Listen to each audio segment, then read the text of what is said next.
सुंदर हनुमान स्तोत्रम जाम्बवत् स्मारितबलं सागरोल्लङ्घनोत्सुकं स्मरतां स्मूदितं दीनरक्षकं नैमिमारुतं मैनाकसुरसा सिंहीरतिलङ्घ्याम्बुदे स्तटे पृषदं शाल्पककाकारं तिष्ठन्तं नैमिमारुतिं त्रिकूटशृङ्गवृक्षाग्रप्राकारादिव्यवस्थितं दुर्गरक्षे क्षणोद्विग्नचेतसं नैमि मारुतं लङ्कया दृश्यवां मृष्टिदातावगुर्नाय उक्त्वा यतिमनुज्ञातं सोत्साहं नौमि मारुतं विविधैर्भवनैर्दीप्तां पुरीं राक्षससङ्कुलां पश्यन्तं राक्षसेन्द्रान्तः पुरगं नौमि मारुतं ज्योत्स्न्यां निश्यतिरम्येषु हम्येषु जनकात्मजां मार्गमानमदृष्ट्वा तां विषण्णां नौमि मारुतिं कुम्भकर्णादिरक्षोभ्य प्रासादावृतमुत्तमं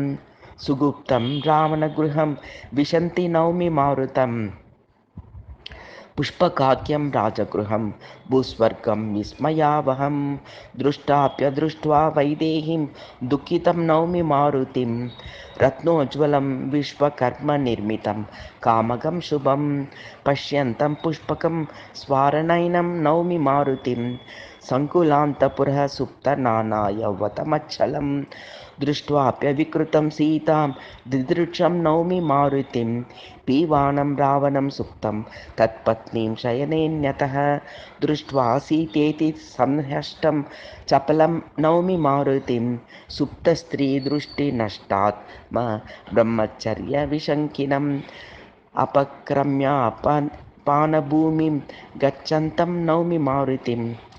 कालल्याननोपक्रोधकार्यसिद्धिविशङ्कितं निर्विन्नमप्यनिर्वेदे दृष्टार्थं नौमि मारुतिं पुनर्निवृत्तौ कोपयामानुषा पायशङ्किनं रामादीन् सिद्धये नत्वोत्तिष्ठन्तं नौमि मारुतिं सीतामशोकवनिका नद्यां स्थानार्थमेष्यतीं द्रष्टुं पुष्पितवृक्षाग्रनिलीनं नौमि मारुतिं सीतां दृष्ट्वा शिंशपादः स्थितां चारित्रमातृकां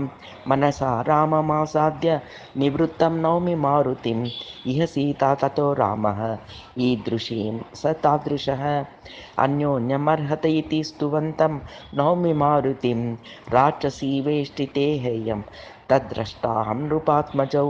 नमामि सुकृतं मेतीत्याश्वस्तं नौमि मारुतिं सुप्तोत्थितं दृष्टपूर्वं रावणं प्रमदावृतं सीतोपच्छन्दकं दृष्ट्वाप्लुतं नौमि मारुतिं रावणगमनोद्विग्नां विषण्णां वीक्ष्य मैथिलीं सर्वोपमाद्रव्यदूरां सीदन्ति नौमि मारुतिं सान्त्वेनानुप्रदानेन शौर्येण जनकात्मजां रक्षोदीपे लोभयति वृक्षस्थं नौमि मारुतिं मां प्रदृश्य सतीं नश्येरिति तद्वितवादिनीं करुणां रूपिणीं सीतां पश्यन्तं नौमि मारुतिं मासद्वयावधिं कृत्वा स्मारयित्वात्मपौरुषम् अपयातं रावणं सर्वन्तं नौमि मारुतिं कुलं वीर्यं प्रेम गत्यन्तराभावं विवृण्वतीं राक्षसीर् दुर्मुखी मुख्याः जिगत्सुं नौमि मारुतिं क्रुद्धाभिर्भत्स्यमानां तामात्ममानुशोचनीं देवीं विलोक्य रुदतीं खिदन्तं नौमि मारुतिं पुनर्भित्सन्नपराश्वासो वैनीस्पृगङ्गुलीं मानुष्यग्रहिणीं देवीं पश्यन्तं नौमि मारुतिं विलपन्तीं जनस्थानाहरणाद्युनचिन्तनैः प्राणयत्यागपारं सीतां दृष्टार्थं नौमि मारुतिं त्रिजटासास्वनसंहृष्टां रक्षस्त्रीभ्यो भयप्रदाम्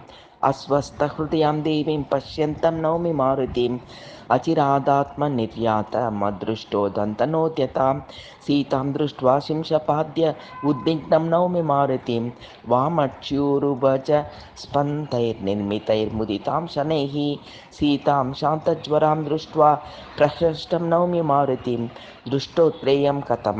सान्त्वोपेया वेदम्यहम् इति रामकथाख्यानप्रवृत्तं नौमि मारुतिं सुप्ते रक्षिगणे श्रुत्वा शुभां रामकथां ध्रुवम् उत्पश्यन्तीं जनकजां पश्यन्तीं नौमि मारुतिं स्वप्ने कपिर्दुर्निमित्तं श्रुता रामकथा शुभा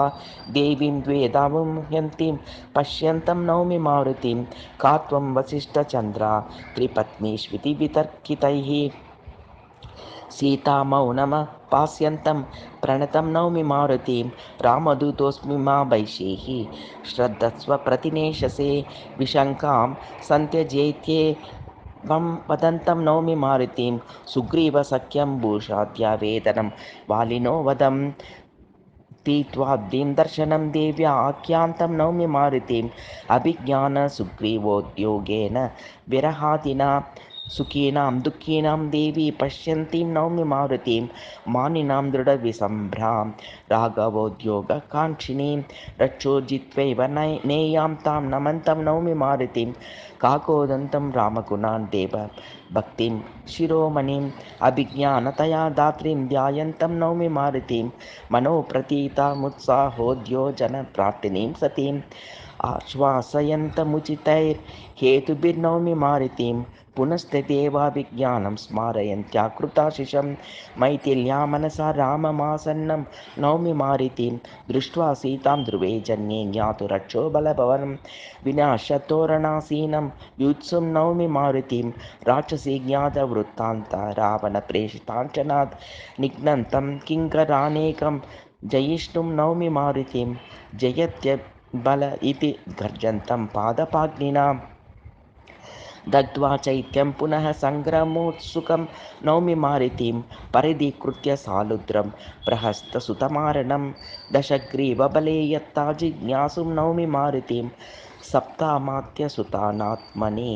नदैर्गतजीवितान् कृत्वा पुनस्तोरणाग्रे लसन्तं नौमि मारुतिम् उद्गीर्ण न रावणान्यप्त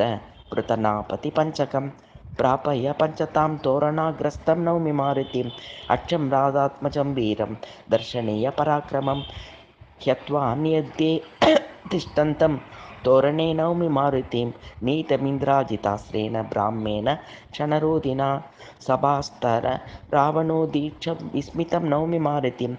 दशास्यं मन्त्रिसंवीतं वरोदीर्णं महाद्युतिम् अनादृत्या अवक्लान्ति पश्यन्ति नौमि मारुतिं कोऽसि स कस्यासि केनात्रागतो भग्नं वनं कुतः प्रहस्तस्योत्तारं दातुमुद्यक्तं नौमि मारुतिं सुग्रीवसचिवं रामदूतं सीतोपलब्धये प्राप्तमुक्त्वा तद्वितोत् अक्तिनिरतं नौमि मारुतिं भ्रातृसान्त्वितपौलस्यादिष्ट वालग्नियोजनं कर्तव्यचिन्तातिव्यग्रमुदीर्न नौमि मारुतिं बालदाहभिया सीता प्रार्थना शीतलानलं पीडयन्तं पुरीदाहद्भीषणं नौमि मारुतिम् अवध्यैते बालाग्रन्यस्ताग्निनगरीं क्षणात् दहन्तं स्युद्धगन्धर्वैः स्तुतं तं नौमि मारुतिं लब्ध्वा सीतारुपुज्ञातो बलं दृष्टं वृताखिलं सीतापि मौढ्य दग्नोति सीदन्तं नौमि मारुतिम् अप्राच्य मैथिलीं रामदर्शनत्वर याचलात् त्रिकूटादुत्पतन्तं तं कृतार्थं नौमि मारुतिं सोपायनैरङ्गदाद्ये रुन्नन्दभिरुपास्थितं दृष्टा सीतेऽप्युदीयार्थ व्याख्यान्तं नौमि मारुतिं तीर्त्वान् विश्योपलाभ्याश्वस्य च भक्तोपदिश्य च दग्ध्वा दृष्टो गतोऽस्मीति ब्रुवन्तं नौमि मारुतिं दृष्ट्वा सीतां रामनाम श्रावयित्वा समागतः ब्रूतकर्तव्यमित्येतान् पृच्छन्तं नौमि मारुतिं न वयं कपिराडत्र प्रमाणं प्रतियामतं कुर्मस्त दादिष्टमिति प्रत्युक्तं नौमि मारुतिं मध्ये मार्गं मधुवने निपीय मधुपुष्कलं नदद्भिर्वानरैः साकं क्रीडन्त नौमि मारुतिं माद्यन् नृत्यत्कपिवृतं ध्वस्ते मधुवने क्षणात् अभियुक्तं दधिमुखे नाव्यग्रं नौमि मारुतिं सीतां दृष्टा मधुवनध्वांसि ज्ञाय तुष्यतां दिदृक्षितं कपीशेनात्यादरान् नौमि मारुतिं निशम्य सुग्रीवादेशं त्वरिते सखि बिवृतं सुग्रीवेण तरादृष्टं महितं नौमि मारुतिं नियतामक्षतां सीतामभिज्ञानं मणिं च तं निवेद्य प्राञ्जलिं प्रह्यं कृतार्थं नौमि मारुतिं दृष्ट्वा चूडामणिं साश्रुस्मृता तात विदेहयोः रामेण वृत्तविस्तारे चोदितं नौमि मारुतिं विस्रम्भं तर्जनं शोकावेगं च समयाविदम् सन्देशमुक्त्वा कर्तव्यो दोचकं नौमि मारुतिं स्वचित्तया त्वयि विसत्रया विजित्य रिपुमञ्जसा प्रत्यादेयेति विनयाद्वन्तं नौमि मारुतिं स्निग्धराम परीरम्भमुक्त स्मेरमुखाम्बुजं हृदयासीन वैदेही राघवं नौमि मारुतिम्.